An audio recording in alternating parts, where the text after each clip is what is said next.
नमस्कार दोस्तों, SRH कहानियाँ में आप सभी का स्वागत है। आज की कहानी का शीर्षक है कल की चिंता।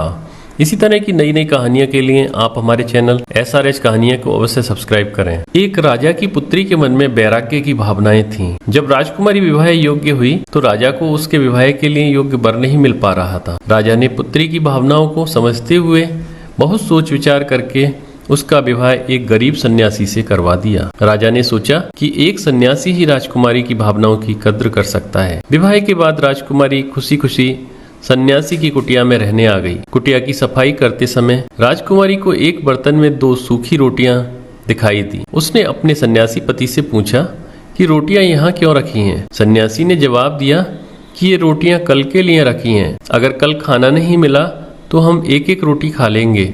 सन्यासी का ये जवाब सुनकर राजकुमारी हंस पड़ी।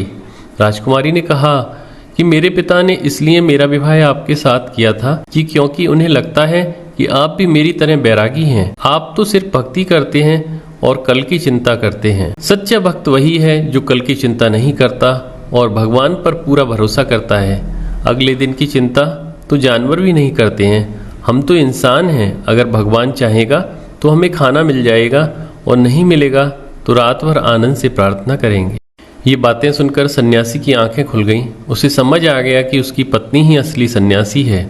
उसने राजकुमारी से कहा कि आप तो राजा की बेटी हैं, राजमहल छोड़कर मेरी छोटी सी कुटिया में आई हैं, जबकि मैं तो पहले से ही एक फकीर हूँ। फिर भी मुझे कल की चिंता सता रही थी। सिर्फ कहने से ही कोई सन्यासी नहीं होता, सन्यास को जीवन में उतारना पड़ता है। आपने मुझे वैराग्य का महत्व समझा दिया। दोस्तों, हमें इस कहानी से शिक्षा लेनी चाहिए कि अगर हम भगवान की भक्ति करते हैं तो विश्वास भी होना चाहिए कि भगवान हर समय हमारे साथ है। उसको हमारी चिंता हमसे ज़्यादा रहती है। कभी आप बहुत परेशान हो, कोई रास्ता नज़र नहीं आ रहा हो, तो आप आंखें बंद करके विश्वास के साथ पुकारें। सच मानिए, थोड़ी देर में आपकी समस्या का समाधान मिल जाएगा। पानी को कसकर पकड़ोगे तो वो हाथ से छूट जाएगा। उसे बहने दो, अपना रास्ता वो खुद बना लेगा।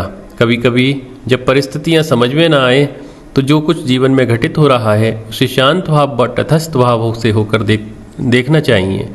विपरीत समय में समय की धारा के साथ बहे, विपरीत दिशा में तैरने की कोशिश में अपनी शक्ति को व्यर्थ न करे और जैसे ही धारा का बहाव आपके अनुरूप हो, पूरी ताकत लगाएं अपनी मंजिल पाने के लिए।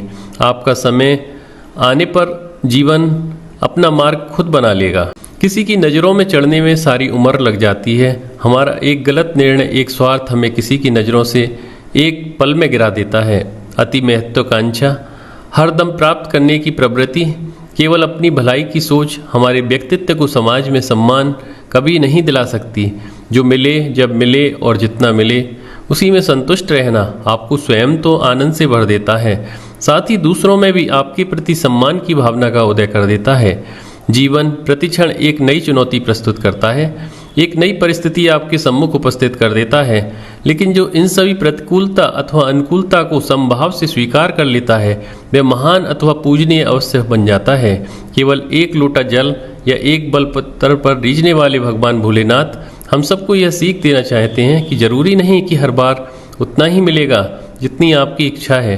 कभी कभी कम मिलने पर भी अथवा जो मिले सब मिले, जब मिले, जितना मिले उसी में संतुष्ट रहना तो सीखो। दोस्तों, इसी तरह की और कहानियों के लिए आप हमारे YouTube चैनल SRH कहानियाँ सब्सक्राइब करें।